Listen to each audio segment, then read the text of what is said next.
vamos lá, gente. Certo. Então, olha só, vamos só recapitular aqui, onde a gente começou ontem, né, o artigo 462 até ir o artigo 463. Tem alguns pontos aqui que eu quero fazer uma observação com vocês, que tem a ver, inclusive, com a listinha que está preparada, tá? Amanhã eu vou trazer mais uma, porque a gente vai estar sempre fazendo exercício de acordo com o avançar do tema, né?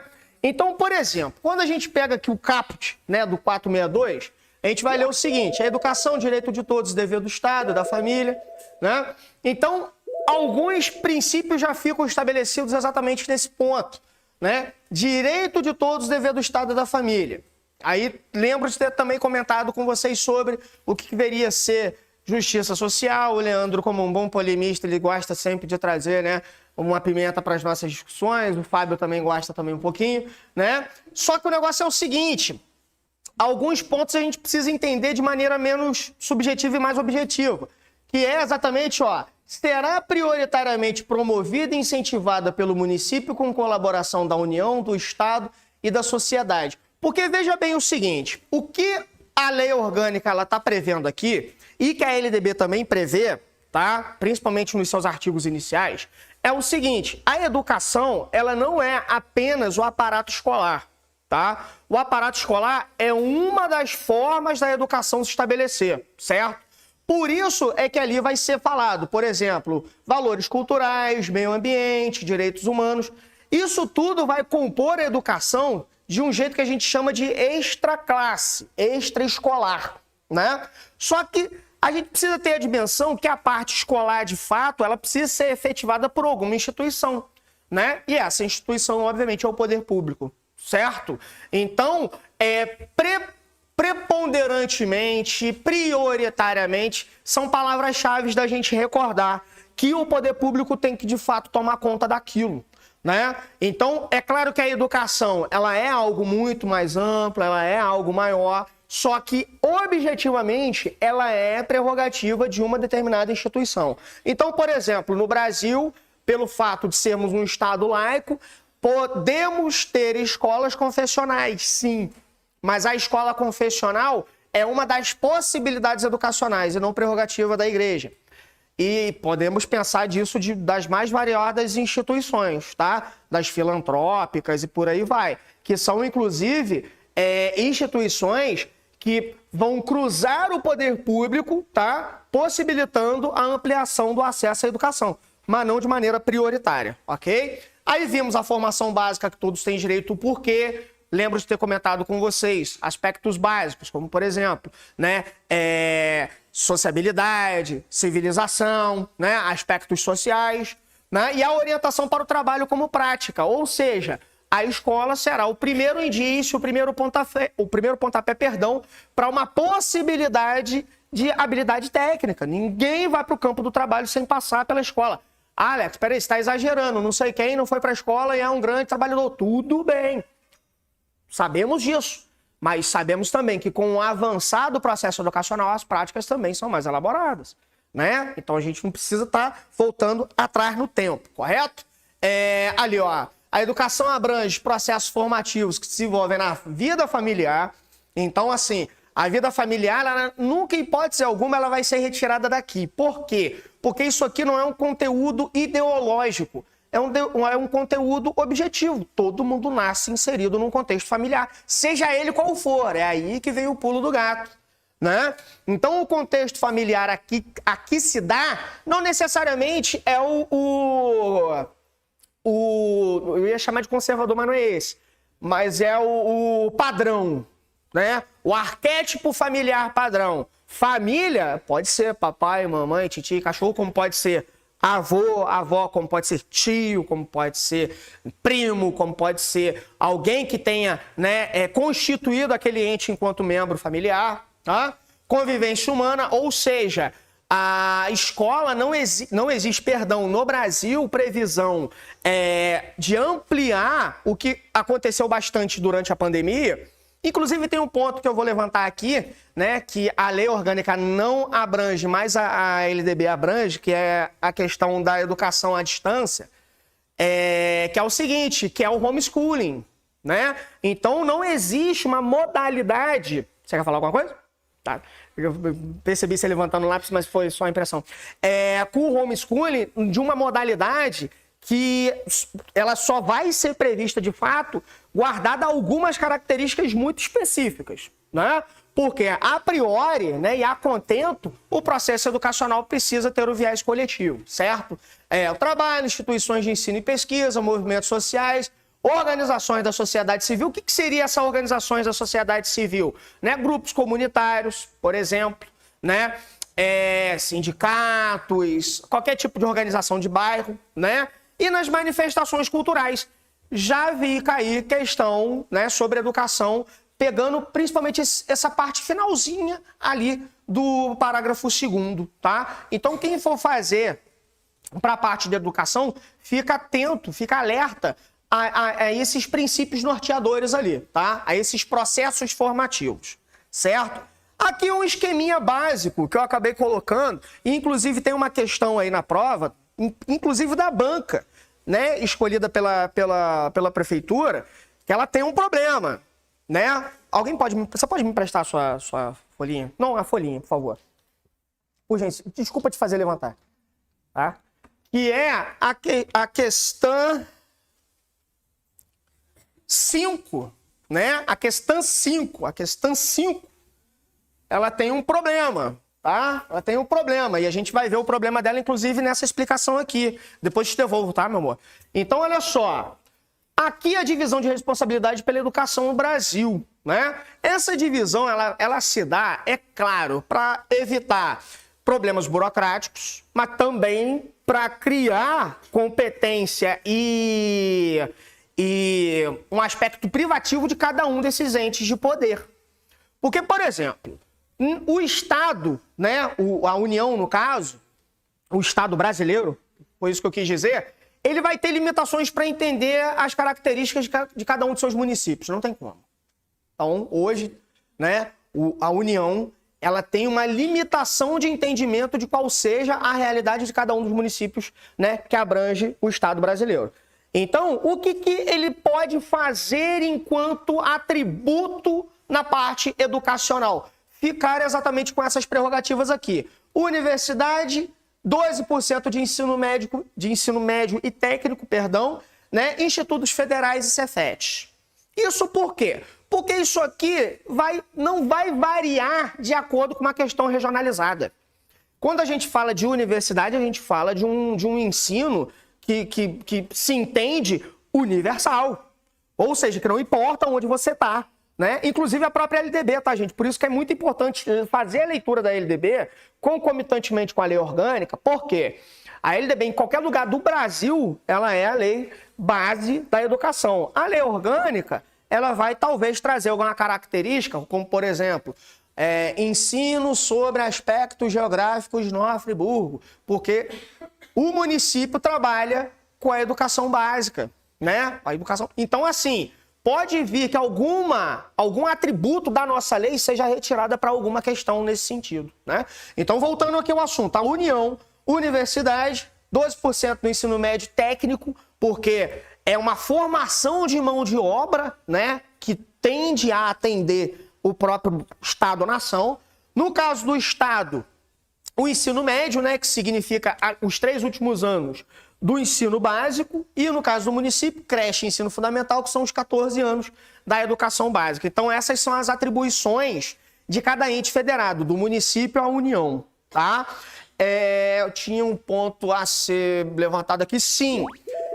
O município, Alex, ele poderia, por exemplo, ofertar os 3 últimos anos da educação básica, o ensino médio. Não é proibido, pode.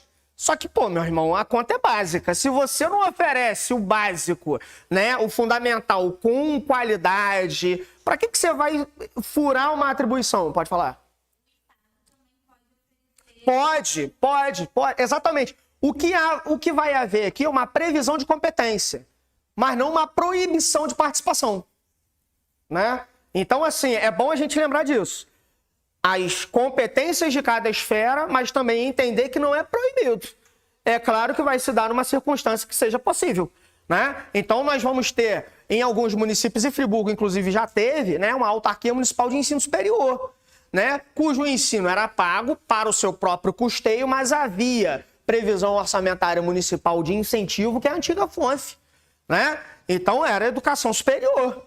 Era possível graças também a esse procedimento. Cria-se uma autarquia, né, que é uma forma, né, da administração pública, direta no caso, indireta no caso, perdão, mas de direito público, e aí você possibilita uma educação superior. Mas, pô, pera lá, se podemos investir mais na educação de base, façamos isso. Porque aí vai ter um outro ente do poder com essa atribuição, com recurso específico para isso, né? E aí, na questão número 5, gente, peço a vocês que acompanhem, né?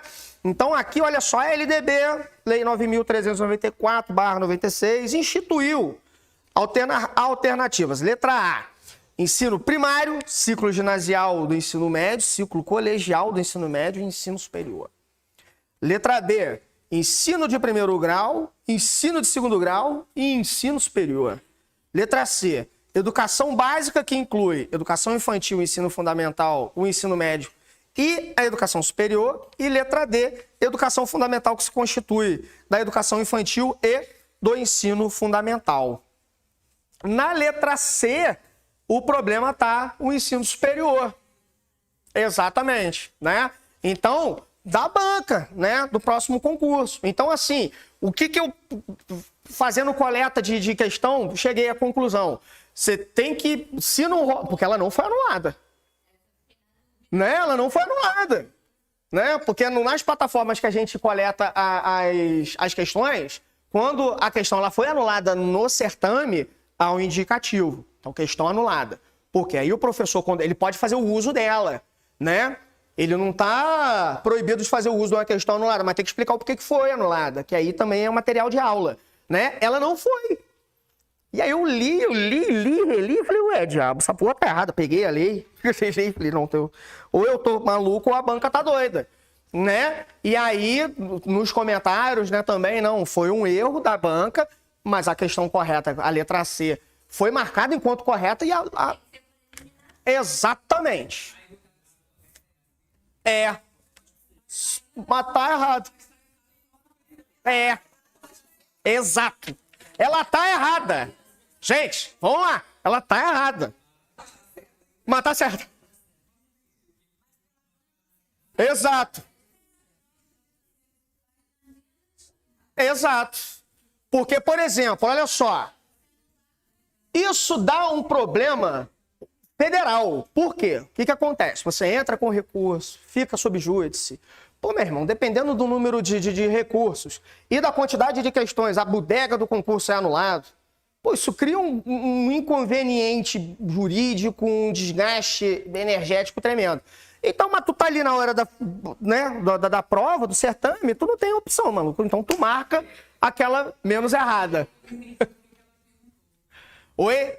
A instituição, de como funciona a instituição da educação no Brasil. Então, você tem a educação básica, que é a educação infantil, fundamental e médio. Ponto. Ensino superior é um outro inciso na Constituição, né, da educação no Brasil. Tá? Então, exatamente, né? Então, lá na LDB, você vai ter ali um outro inciso que fala sobre a educação superior. Pô, e ela não foi anulada, que é um troço de doido, né? Não lembro de quando foi aprovada, não tem muito tempo não, tá? Não tem muito tempo não, porque se ela tivesse sido há pouco tempo, tudo bem, ela pode estar dando alguma zebra. Mas não, ela já tem um tempinho já, tem uns 2, 3 anos dessa questão aqui, né? Sigamos, né? Então, olha só. No parágrafo 3º, constitui dever da família, representada pelos pais ou responsáveis, matricular, acompanhar e incentivar as crianças em idade de escolarização obrigatória nos estabelecimentos de ensino que promovam a educação formal e especial, sob pena de responsabilidade previstas em lei. Parágrafo 4º, é dever dos pais ou responsáveis a efetuação da matrícula das crianças na educação básica a partir dos 4 anos, que foi aquilo que a gente estava falando ontem, né? E no 5º, é dever da sociedade a comunicação à autoridade escolar da existência de criança e adolescente. Essa parte aqui não está dando, talvez, para ver mas ela está num negrito, ela está num tom diferente dos de cima, tá? Que seria importante para quem já tem a apostila fazer a marcação desse parágrafo 5º, tá? Porque também vi a recorrência de questões em torno, né, da participação da sociedade civil do processo educacional, de fiscalizar, inclusive, se as crianças estão ou não estudando, né? O porquê não, qual é a justificativa ou não, né? Recebendo escolarização obrigatória, bem como primar pelo processo educacional como instrumento essencial do desenvolvimento da vida. Então, esse parágrafo 5º aqui ele é importante, tá, gente? Porque até aqui a gente estava vendo o dever do Estado e o dever da família. Mas o Estado, ele tem uma limitação burocrática e a família, ela pode negligenciar o ensino, né, desse potencial educando. E aí a sociedade civil precisa intervir, precisa mesmo, tá? Inclusive, membros correlatos ao educando podem ser implicados, né, como agentes passivos, né, na não observância disso. Então, um tio, um avô que observe isso acontecer e não pode ser responsabilidade. É claro que não será criminalizado, mas pode haver sim responsabilidade administrativa sobre esses indivíduos, tá? De alguma maneira, certo? Sigamos. Aí, veja bem. Então tem alguns tópicos aqui que também são interessantes a gente falar, tá? O ensino será ministrado com base nos seguintes princípios. São muitos, óbvio, né? Alguns merecem destaque, né? Por serem não tão genéricos, né? Por trazerem aí uma característica, uma peculiaridadezinha que pode vir a se tornar um contexto de questão, né? Então, por exemplo, igualdade de condições para o acesso e permanência na escola, tá? Então, nós temos, inclusive, um processo isonômico de acesso à educação e não privilegiado. E uma obrigação do poder público de garantir a continuidade, ou seja, a permanência do educando durante a sua formação.